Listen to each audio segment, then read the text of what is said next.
réaliser, mais par la prière. Voyez? Même lorsque le sort est connu, même lorsqu'on dit la fin, même lorsqu'on a décidé ta mort, la prière peut toucher l'essence de la vie.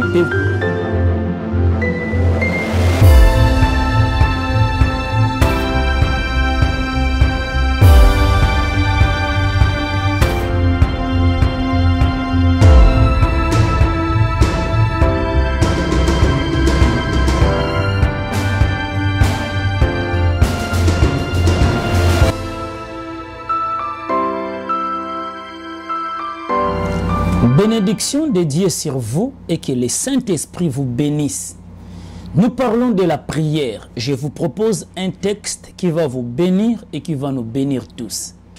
1 Samuel chapitre 1 versets 26 à 27. Je lis au nom de Jésus. La Bible dit: Anne a dit, mon Seigneur, pardon, aussi vrai que ton âme vit. Mon Seigneur, je suis cette femme qui me tenait ici près de toi pour prier l'Éternel. Pour prier l'Éternel.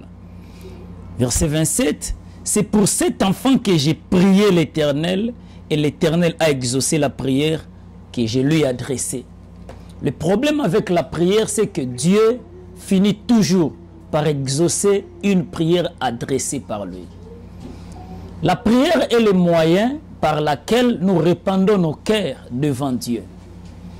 Peu importe la situation, peu importe les problèmes, le moyen par lequel on peut communier avec Dieu, c'est la prière. Plusieurs connaissent ces secrets et ils ont vaincu, ils ont marqué, ils ont laissé les empreintes sur la terre. Il y en a encore d'autres qui n'ont pas connu et sont en train de se lamenter jour et nuit. Je vais vous supplier, s'il faut rester dans la présence de Dieu jusqu'à mourir, il faut rester dans la présence de Dieu. La prière, c'est un monde qui nous fait pénétrer dans nos rêves. Vous rêvez, vous avez des choses que vous pensez. C'est par la prière que vous pouvez pénétrer dans votre monde de rêves.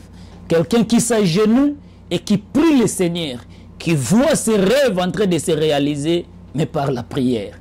Vous voyez?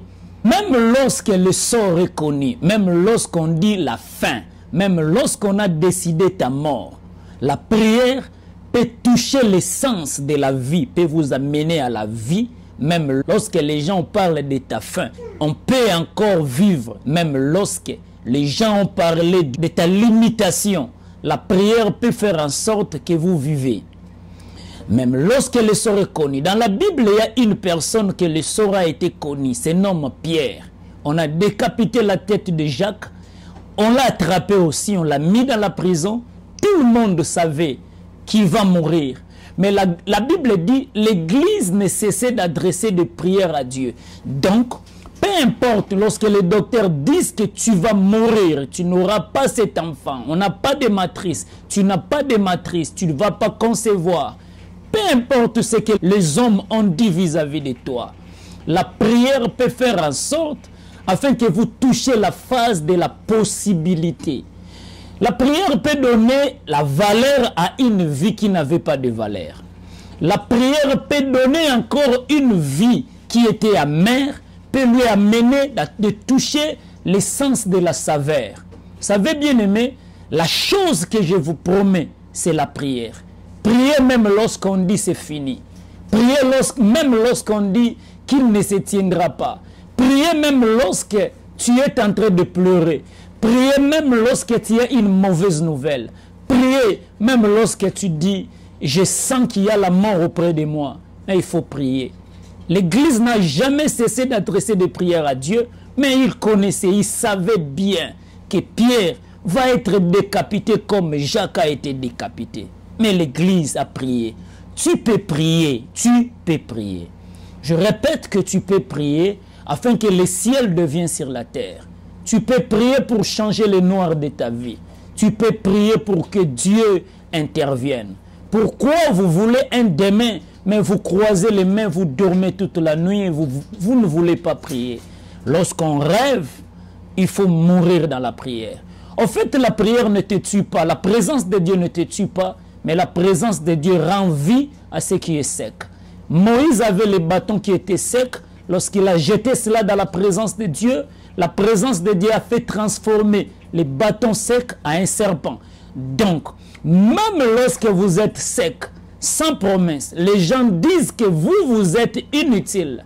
Mais vous pouvez prier afin que votre vie puisse toucher l'élan, toucher le sommet, toucher ce que vous cherchez. Le texte que nous venons de lire nous parle d'une femme qui s'appelle Anne. La femme pleurait, elle avait une rivale, vous savez la rivale s'appelait Pénina. La rivale l'a mortifiée et cette femme souffrait dans son cœur. Elle souffrait dans son cœur. Elle n'avait personne pour la consoler. Pourquoi? Parce que même son mari donnait double de l'amour à cette femme Anne, mais son cœur saignait. Pourquoi elle saignait? C'est parce qu'elle n'avait pas d'enfant. Au fait, lorsque vous n'avez rien, vous pouvez prier, mes chers bien-aimés. Au fait, lorsque il se fait noir dans la vie, la prière peut donner la lumière. Cette femme a commencé à prier jusqu'à ce que même l'homme de Dieu, la Bible parle du sacrificateur Élie qui n'a pas pu maîtriser sa vie. Le sacrificateur Élie a qualifié cette femme comme une femme de l'ivresse. Écoutez ce que le sacrificateur a dit. Jusqu'à quand serait-il dans l'ivresse? Vous voyez? Mais j'aime la réponse de Anne. Anne a dit, ne prends pas ta servante comme une femme pervertie, car c'est l'excès de ma douleur et de mon chagrin qui me fait parler jusqu'à ce moment. Vous pouvez prier. Lorsque vous avez des excès de douleur, vous avez des problèmes, priez, mes chers bien-aimés, priez. Je dis de prier parce que la prière change ce que le monde peut dire sur vous. Je crois qu'ils disent de mauvaises choses. Mais priez. Je crois qu'ils vous qualifient comme une femme qui n'aura pas des enfants. Vous pouvez prier. Anne a touché Samuel. Tu peux toucher aussi ton Samuel. Écoutez, la femme a commencé à prier. Elle a prié de tout son cœur. Elle a versé son cœur devant Dieu. Et le sacrificateur a dit des bad things. Il a dit des mauvaises choses sur cette femme. Mais écoutez, la femme était toujours persévérante devant la présence de Dieu. Persévère devant la présence de Dieu, même lorsqu'on vous injure quelque part, on vous calomnie, on vous parle du mal, même lorsque tous ceux qui sont auprès de toi commencent à parler de l'injure. Elle a laissé l'injure dans sa maison, mais l'injure lui a suivi aussi dans les temples, parce qu'il priait, elle priait devant Dieu. Mais même le sacrificateur a pensé que cette femme était dans l'ivresse. Vous voyez, personne ne peut vous maîtriser, personne ne peut comprendre ce qui germe dans votre cœur, ce qui sème dans votre cœur. Personne ne peut comprendre cela. Seul Dieu peut comprendre cela. Alors priez, mes chers bien-aimés, priez. Je veux prier pour ceux-là qui ont ces soifs. Je veux prier pour ceux-là qui pleurent. Je veux prier pour ceux-là qui sont faibles dans la prière. Je veux prier pour ceux-là qui ont envie de prier, mais à chaque fois qu'ils se tiennent debout de prier, ils se sentent faibles. Je vais prier pour vous. Mais écoutez d'abord. Anne, lorsqu'elle a commencé à prier, la Bible dit qu'elle faisait que remuer ses lèvres. Elle a beaucoup prié. La Bible dit, c'était l'excès de ma douleur et de mon chagrin qui me fait parler jusqu'à ce moment. Elle a commencé à parler, à parler, à parler. Elle n'a pas quitté. Ne quitte pas la présence de Dieu lorsque tu n'as pas encore cet enfant. Ne quitte pas la présence de Dieu lorsqu'on n'a pas encore cacheté ton passeport par un visa. Ne quitte pas la présence de Dieu lorsque tu n'as pas encore les documents. Ne quitte pas la présence de Dieu lorsque tu n'as pas encore la paix dans ton mariage. Je répète, ne quitte pas la présence de Dieu. Ne quitte pas la présence de Dieu. Ne quitte pas. Bien-aimé, même lorsque tu n'as pas encore cet enfant, je répète, de ne plus quitter la présence de Dieu. Tu es fatigué, tu as envie de te mettre debout, les genoux te font mal.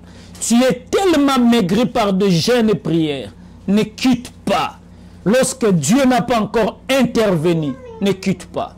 Écoutez la réponse pour comprendre que Dieu finit toujours par exaucer la prière.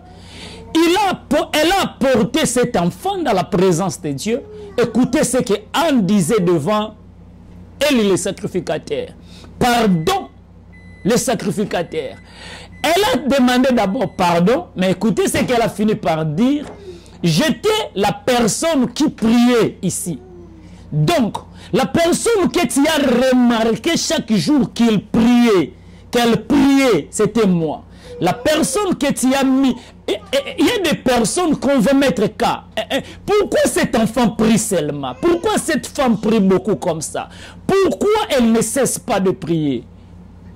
C'était comme ça. C'était moi, cet enfant, cette fille, cette dame. C'était moi, cette femme qui priait ici.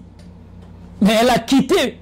Pourquoi elle a quitté? Parce qu'elle a touché ce qu'elle voulait. Bien-aimé, pourquoi vous êtes debout pendant que vous n'avez pas encore touché ce que vous cherchez? Anne a prié jusqu'à ce qu'elle a touché l'enfant. Et elle dit, c'était pour cet enfant que j'ai prié. Elle a touché. Elle montrait au sacrificateur, si tu me voyais prier jusqu'à se fatiguer, c'était pour cet enfant. Si tu me voyais prier jusqu'à ce que le monde a commencé à m'injurier, c'était pour cet enfant. Si tu me voyais prier à mort, s'aimer, jeûner, je ne dormais même pas, c'était pour cet enfant. Bien-aimé, est-ce que tu as déjà cet enfant? Est-ce que tu as déjà cet enfant? Répète après moi. Je prierai jusqu'à ce que je toucherai cet enfant. Je vais prier jusqu'à ce que je toucherai ce que je cherche. Il y a quelque chose que tu cherches. Il faut prier jusqu'à ce que tu auras la chose et tu peux décider d'avoir le repos. N'aie jamais le repos lorsque tu n'as pas encore ce que tu cherches. Rabo Shaka. Seigneur, je prie pour cette femme, je prie pour cette demoiselle, je prie pour cet homme qui me suit maintenant.